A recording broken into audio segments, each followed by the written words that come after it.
Welcome. It looks like everyone has been fed, have their food. I'm so glad that you could join us here tonight. My name is Kate Dwyer, and I have the profound honor of leading the Four Way Community Foundation as its executive director.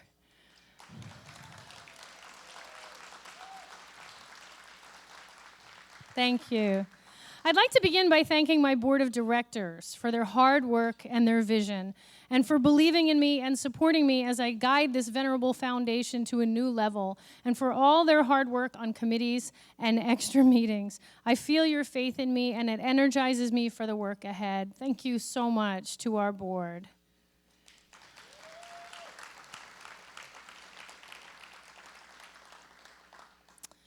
And I didn't write down all the names, so we're not going to miss anybody. Brenda Aguilera, Peter Ongstadt, Jan Taylor, oh boy, help me out, guys. John Higgins, Greg Fishwick, Teresa Stover, Brandis Rojo. Who have I forgotten because I'm standing in the spotlight? Speak Up, Sue Orris, Don Welch, Steve Rowe, Deborah Sorensen. Did I get everybody? That's 12. I always have to count. 12? I should have written them down. Sorry. I'd also like to thank my husband, Mark Dwyer, and my son, Owen, and all his buddies for their support of me in this work that I am so passionate about. And several of them are here tonight, and I am always tasking them. So thank you so much for being willing. I'd like to start I'd like to thank the people who have made this evening possible, beginning with Evergreen Federal Bank. We really love a round of applause for Evergreen Federal Bank.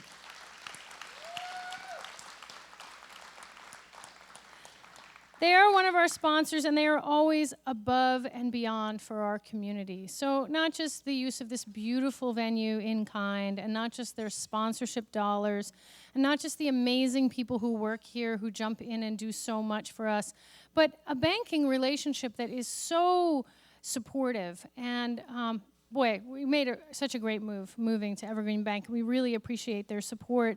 And we'd like to thank Ferguson Wellman Capital Management, to whom we entrust our investments, and Sorensen Ransom and Ferguson Attorneys at Law for their sponsorship.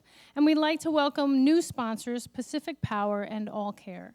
And without our generous sponsors, we could not afford to present this event. So we're grateful for their help and their faith in our work and our mission. I'd also like to thank Ernesto, Teresa, Melissa, and Karen, who run the Bear Hotel, and the Celebration Committee, Sue Orris and Don Welch and Steve Rowe, and my tireless assistant, Shelby Kamen.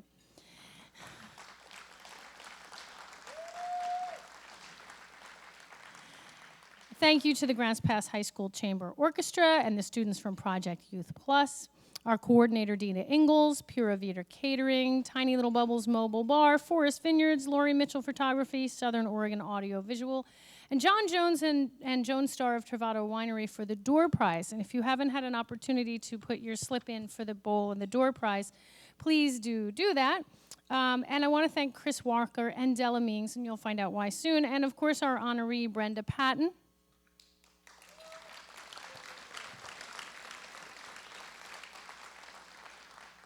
And our speaker, Michelle Wild Anderson.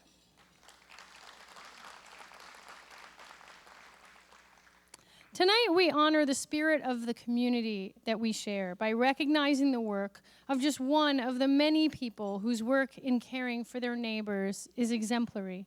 And this evening is about giving back to you, all of the people, the donors and the supporters who celebrate the work that our nonprofits do to enhance the quality of life here in Josephine County and Western Jackson County. Tonight is really about how we invest in our communities, one monetary gift at a time, one grant at a time, one relationship at a time. And from that web of generosity and trust and reciprocity, we weave together a true community where people are seen and welcomed and their needs are met and they can strive to better themselves and to help each other in turn. It's really about those relationships that we build with each other. Sometimes we don't even know how important that kind word was, that's how we weave a community together.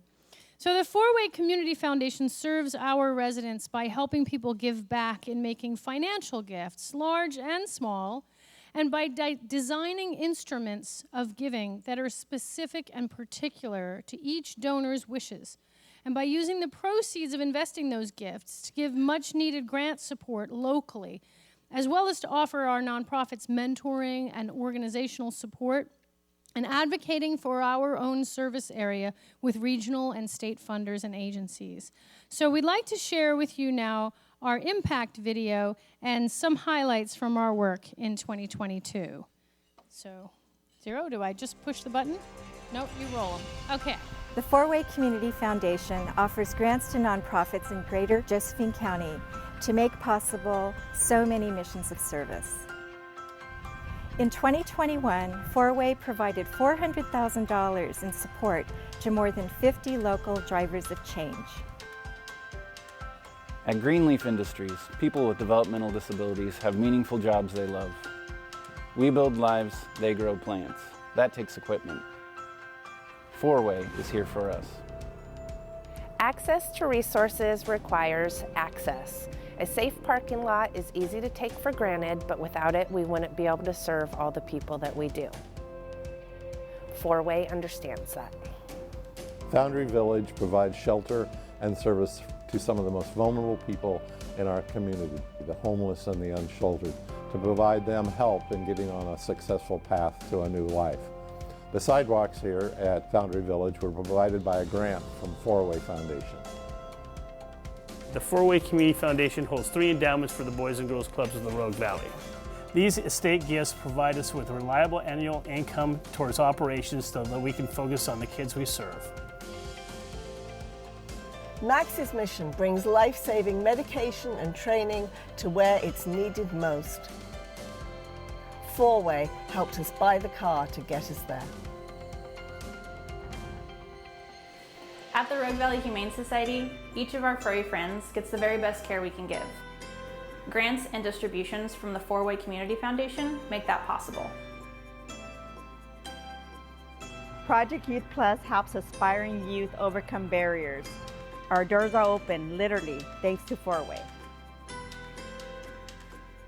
At Josephine County Food Bank, keeping food safe and cold is one unseen step in keeping local families fed. Four-Way provided these shelves so that we can provide milk. Since 1975, local residents have entrusted their donations and estate gifts to the Four-Way Community Foundation. So their gifts will grow and the community will grow as well. Local legacies building a shared future. That's Four-Way.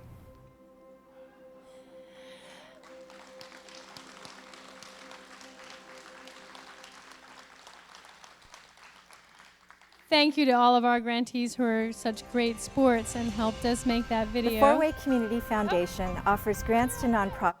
Thanks, Zero. Okay, so we're going to show you some of the grantees that we have been working with, and I'm pushing the button, Zero, but I'm not sure where it's supposed to go. Oh, there we go. Oh, wait, did I? Okay, there we go. So our grantees are nonprofits, and many of them are really small, scrappy nonprofits that are all volunteers. Some of them are bigger and have larger infrastructure, but our grants are primarily capital, and that's really a special niche that you as donors are providing for. There just aren't that many foundations that do that, and in order for people to love each other and serve each other, they need stuff. So this is the Spiral Living Center in Tequilma, and these folks go out as volunteers and they get food from farms and gardens that would have gone to waste, and then they process it into ready-to-eat meals for seniors and the disabled, and they also bring food to people who just want the produce, and they do that so cheerfully, but they can't do it without the orchard ladders and the gleaning truck and the Conex container to put all of the buckets and the bus tubs and the supplies in. And they can't afford to do that because, they're all just people who are out there making this happen. So Four-Way is so proud to have provided those things to them so that they can go out and feed their neighbors. These kids are enjoying the B Street bike jumps at Loveless Park. And these were put up by the Rogue Valley Mountain Biking Association, including in their budget a significant grant from the Four-Way Foundation. These kids, they don't know what infrastructure is. They don't know about permits and engineering and getting truckloads of decomposed gravel and how you're going to make this thing happen. All they know is that there is a safe, fun place that they can go with their families, and this is a great place to grow up. The Cave Junction Farmers Market has all these wonderful farmers, and we have provided shade structures for them. Let's just be in the shade while we serve each other, and multiple different grants for the Cave Junction Farmers Market. This is a tremendous economic multiplier. Because of SNAP Double Up Food Bucks and the USDA program, so many families are able to come to the Cave Junction Farmers Market and massively multiply their buying power. And then these small farms are able to offer their products to their neighbors so they can be nourished. This is the Siskiyou Field Institute. Over the years, we have been helping them grant by grant build this outdoor pavilion kitchen where they can host groups like Exchange for Change and youth education, outdoor programming. And it's taken quite a few years. You know, every year they'll come back and they'll say, can we have another $8,000 for this? Can we have another $10,000 for that? And they have a beautiful outdoor kitchen now where they can teach young people about what an amazing environment they live in. And you know, we grow up here, this is such a beautiful place, but there's really a lot of kids here who have never had the opportunity to get out and see why where they grew up is such a spectacular place. And Siskiyou Field Institute is one of the places that makes that possible for them. We last year helped build the Caveman Court at Grants Pass High School, and so these are some kids who were there playing basketball. And the grant that we gave to that came from Charles Van Ice from the Golden Rule Store Fund. And so when Charles Van Ice closed the Golden Rule Store, he gave the residual money to the Four-Way Foundation, and he said, do things that are good for this community and keep the Golden Rule Store in people's minds. And so when we gave this grant, we were able to put the name of the Golden Rule Store on the plaque, and we knew that this was something that Charles Van Ice would have been really proud of because he loved to give things to local kids. And one of the beauties of the Four-Way Community Foundation is that the folks who run this foundation know this community. They knew these people, and as time goes on, we maybe know fewer of them personally, but we also stay in touch all the time with our emeritus board. And I can call Charlie Seagraves, and I can call Mike Murphy, and I can call Steve Swearingen, and I can say, who was this individual I don't have the privilege of knowing? And they can fill me in, and I can read bequests, and I can read the language that they put in their gift, and we can fulfill people's visions over time, which is just such a precious thing that we get to do. This is a new group called Friends of Country Living in Sunny Valley. So we work hard to reach all the corners of our service area, which is what we call Greater Josephine County. So we serve Josephine County and then the western edge of Jackson County that so often gets forgotten by its own county. So Rogue River, Rouge, the Applegate, Gold Hill, we serve them as well. Anything our side of the 123rd line of longitude. But these folks in Sunny Valley, Friends of Country Living, they recognized that isolation was really a problem in their community, and we were able to give them some funds that we passed through from another donor, another foundation, to do a mailing and to survey their community. What would you want to do? What's going to get you out and help you meet other people? And learning to sew and teaching other people to sew was very high on people's list. And so we were able to provide, they connected with sewing machine companies and fabric companies. They got quite a bit of donations. We gave them the nuts and bolts, the cabinets that you put all of this material in and then push it over to the side so that it's not dominating the community space all the time. That's just not something people think about all the time. It's not the most exciting thing to give, but without it, they can't have a multi-use space. So here we have this very intergenerational opportunity where people are teaching each other to sew and having a great time doing it. This is the Josephine County Youth Foundation providing vision clinics to people in our community who can't otherwise afford glasses and eye exams.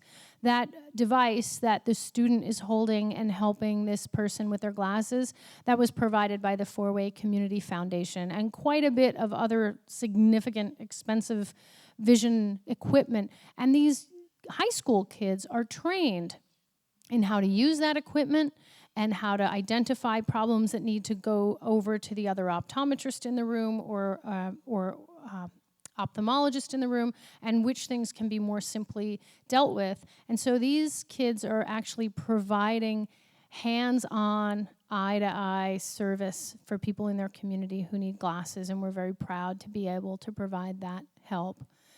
Greenleaf Industries is a favorite for us. They grew the flowers that are on the table.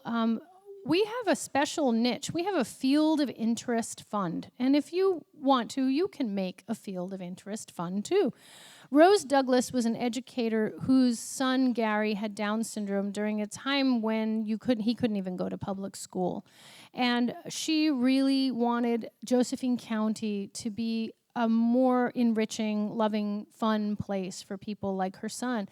And so she left her life savings in the Rose Douglas Fund, and we fund groups that serve people with intellectual and developmental disabilities. And because she left that in the care of the Four-Way board, the board really, several members of our board have quite a bit of expertise in that area. And they go out and they learn more about organizations that are offering these types of services. And as a result, we've been able to grow several new organizations like Crossing Bridges Therapeutic Riding Center and Healing Hearts and Hooves in the Illinois Valley. And this is now a much nicer place for people like Gary to grow up. There's more education, there's more housing, there's more fun jobs. People at Greenleaf Industries love growing plants that enrich your garden, and we love supporting them. The Rogue River Community Center has spent quite the past few years expanding. They have a beautiful new food pantry, they have a thrift store, they have a hot food that they serve to their seniors and people in need in their community.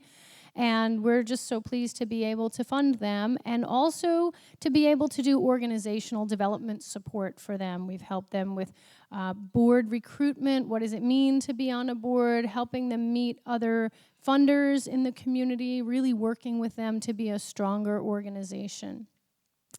And this one is, our office is here now. This is the Illinois Valley Family Coalition, and they're putting on a new roof. This is a one-stop center for people who need support. There's all kinds of terrific things here. And I gotta say, our coordinator tonight, Dina Engels, where is Dina? Oh, there she is. I'd like some applause for Dina. Thanks, Dina. Sorry to embarrass you. I asked her to coordinate tonight for her many skills, but also because every day I get to hear the quality of the interactions that the Department of Human Services staff in this building has with its clients. Trauma-informed, loving, supportive, comprehensive help. And they are in this building. And so they're getting a new roof. They really needed it, and we helped fund that. And one of the things that we like to say about capital grants is they're about as exciting as watching paint dry. But let me tell you something. When the walls of your building are peeling, and you've got your volunteers, and you've got your paint, and your scraping, and your painting, and Four-Way bought you the supplies, it is very exciting to watch paint dry.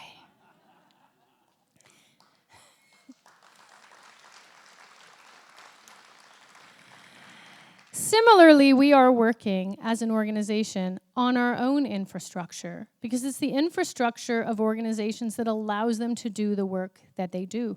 And for a great many years, Four-Way was really so frugal that it might not really have been the best thing for our growth. And we are really working on investing in ourselves. So our board developed a strategic plan and committees, and everybody's sleeves are rolled up. And this year, we have revised our articles of incorporation, our bylaws, and all of our major policies, and all of our procedures, and all of our internal controls. And anyone who doesn't think that was a heavy lift is not an executive director of a nonprofit. Our board members are superheroes, and they're doing a tremendous job, and they're working to build this organization so that we can grow. We know we are going to grow. There are a great many bequests, and a great many of you lovely people have left us, and money is going to be coming in, and we're going to be growing, and we need to have the infrastructure in place to support that so that we can do that gracefully and still be serving our community effectively. So we have a new website featuring a bunch of familiar faces. Again, if you think a new website is easy, you don't work in the same thing I work in, but go ahead, you can think that. So we have a nice new website. And we brought together our emeritus board recently. A whole bunch of you came, thank you so much, and took pictures outside of the Performing Arts Center. We have put together a bunch of new tools to make it easier for you to give. We have pledge funds now, so people can take, for instance, their required minimum deposit and make a pledge over the course of years and develop a donor-advised fund or a named endowment fund. Lots of new tools, and really what Four-Way does, you love this town, we love this town, and we're trying to make our gifts as specific as possible. And so what we can offer that no other funder can offer is that not only do we know this community so well, but we know you, and you get to write your gift exactly the way that you want. And so we've written quite a few new tools to make that possible. And we've also recently developed a major gift criteria and major gift policy so that when we have the opportunity to make a big generational impact on our community with a major gift for something that's going to be of incredible value to our whole community, we will be ready to do that. And that has been a goal of this foundation for quite some time. We're also doing a lot of reaching out to other state and regional funders. Because of the relationships that we have been building with the Ford Family Foundation, the Roundhouse Foundation, the Gordon Elwood Foundation, the Marie Lamfrom Foundation, people who, well, other than Ford and Gordon Elwood, had never heard of us a year ago, we have been able to develop quite a number of pass-through gifts. And this year, through those relationships, because those foundations know that we're the ones with the boots on the ground and we know our nonprofit landscape, we were able to double the amount of dollars we turned around to our community this year.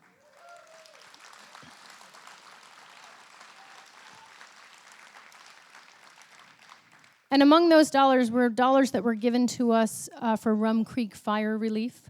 And it was interesting to me to see when these groups, through long-term disaster funding organizations, wanted to fund Josephine County, it takes a while. It takes time for that money to get here. But that money is needed right now when the fire is happening. And so they gave us quite a bit of funding, and we distributed some of it right then. In fact, some of it we actually went and deposited in the bank account of a nonprofit that was so busily up there at the fire site that they couldn't even get to the bank, so then they could have money. But what we learned through that is we need to be ready. So we've got all of those organizations that might be jumping in to help. We've got their tax ID numbers and their contact people and all of that. And graciously, these organizations have allowed us to hold on to the remainder of those funds. And unfortunately, we know it's not if, but when the next fire happens, we are going to be able to get those dollars out to our community immediately. And our next big initiative that you're going to be seeing, so when I took this chair, I started reading through the bequests, and the history and the minutes, and I learned, which I hadn't known before, that the Four-Way Community Foundation was instrumental, there's my pun, in the development of the Performing Arts Center. A man named Mel Voorhees left his savings in the care of Four-Way, and he said, our town really needs a Performing Arts Center. Make that happen. And so in 1999, before I ever heard of Four-Way, because I was home with a baby in Tequilma, the high school board was working on the new high school, and the Four-Way Community Foundation board came to them and said, think big. We need a Performing Arts Center for our community, and we have the anchor funding for that. And then the Josephine County Committee for the Performing Arts Center was formed, and many, many businesses and sponsors and kind donors came in, and we made this happen. This facility has, according to the Rogue Valley Symphony, the best acoustics of any facility between Seattle and San Francisco.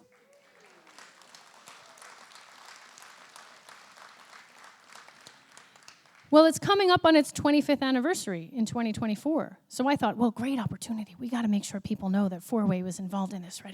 So we go out there and we start getting involved, and we got the new superintendent of schools, Tim Sweeney, very much on board, and Auslin Group came along and they said, yes, we will go do a facilities assessment, and then they did the facilities assessment. It was a very well-built facility, so